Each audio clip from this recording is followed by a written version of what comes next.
Let's rat this mother out. Yeah? No? Maybe? Hi guys, I'm Shelley and I guess it's time to tell you about all the books that I read in December because it's December wrap-up time. Jazz hands are back. Let's start with what I started with, which is Daughter of Smoke and Bone by Laini Taylor. This is the first in the Daughter of Smoke and Bone series. This is about a young girl named Karu who lives in Prague. She is an artistic student and she has bright blue hair and she is fantastic, and she runs errands for this creature slash chimera from another world called Brimstone who deals in wishes. She bumps into an angel named Akiva, I think that's how you pronounce his name. She starts getting these flashes of possibly another life or something that she used to live somewhere. She doesn't know anything about her lineage, and now suddenly bumping into this angel, all these things are going off in her brain and ping ping ping ping ping, and it follows the story as she works everything out, and oh my god, it's good. It's witty and funny and it made me laugh on so many occasions. It is a bit slow, there's a lot of world building and kind of past life-ish building in this, which slowed it down a little in the middle, but I loved the beginning. The beginning was fast and witty and funny and so sarcastic. I have to read you a passage as to why this book made me crack up so much. I don't know many rules to live by, he said, but here's one. It's simple. Don't put anything unnecessary into yourself. No poisons or chemicals. No fumes or smoke or alcohol. No sharp objects. No inessential needles, drug or tattoo. And no inessential penises either. Inessential penises? Is there such a thing as an essential one? I'm sorry, I'm cracking up just reading it. When an essential one comes along, you'll know. Stop squandering yourself, child. Wait for love. I'm sorry, this is what makes this book absolutely brilliant, and I loved this. I think I gave it 4 out of 5 stars.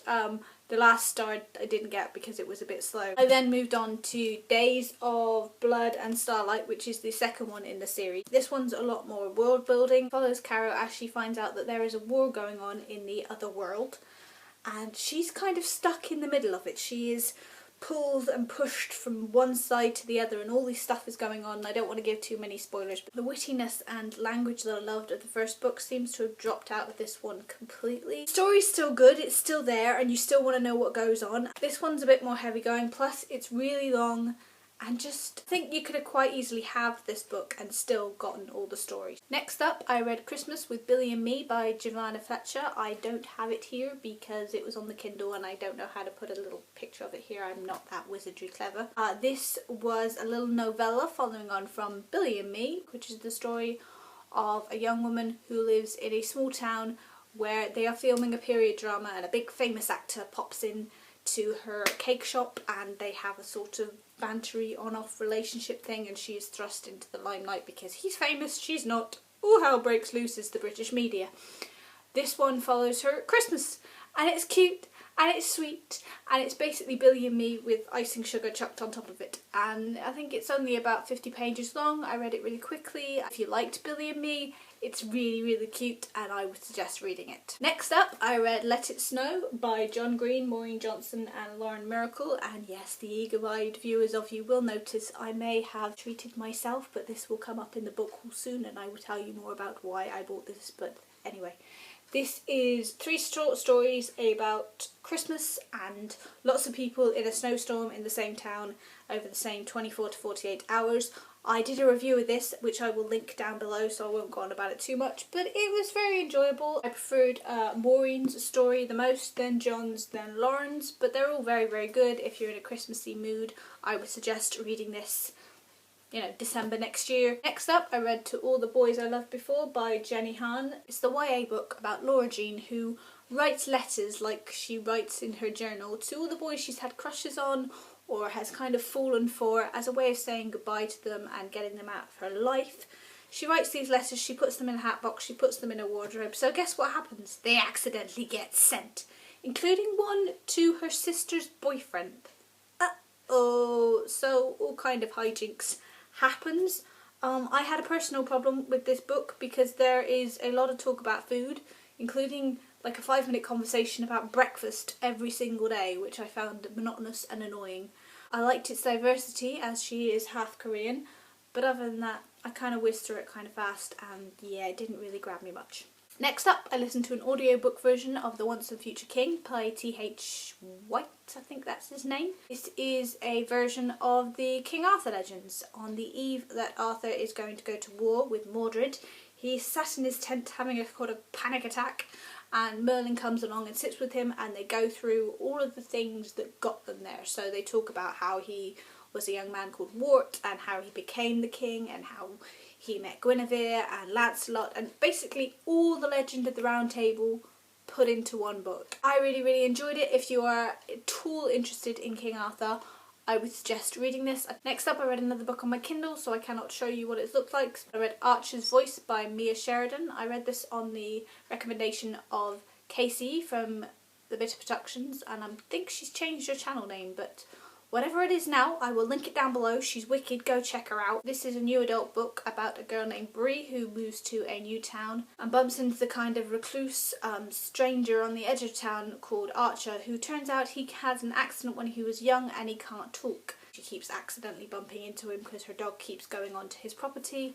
and they form a sort of friendship which then leads to a relationship, but it is his first relationship because he's never kind of been around people before, so he's very awkward and very nervous. She brings him back into the community. It was enjoyable. It's had great reviews, and I must admit, having read a few new adult books, it is rather good. The story's really interesting. Sometimes it just kind of focuses on the sexy times or focuses on the story, and the two don't meld very well together, but they did in this book. Then I listened to a very short free play audiobook thing on Audible, which was The Collectors by Philip Pullman. This is Now, it's a novella of his Dark Materials.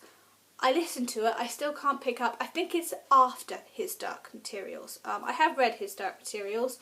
I don't think you need to have read it to listen to this. I'm not sure if it's still free on Audible, but I will link it down below if it is. It's read by Bill Nighy, so basically I would listen to it anyway because Bill Nighy's voice. And he's very good at creepy and suspense, and yeah, it made the back of my spine tingle, and I found it very enjoyable. Then on Christmas Eve, I read The Christmas Carol by Charles Dickens, which is the story of Scrooge visited by, well, actually he's visited by 4 ghosts, because he's visited by Marley, and then he's visited by past, present and future ghosts. It made me love the Muppets Christmas Carol more, and I'm not sure it was supposed to do that. Me and Mr. Dickens don't really get on much, as I find him extremely over-descriptive.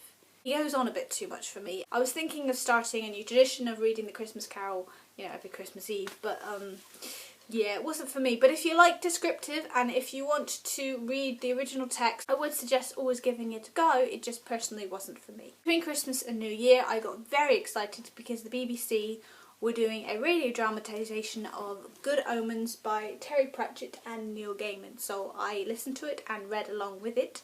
Well, basically it's the story of the apocalypse, which is happening next Saturday.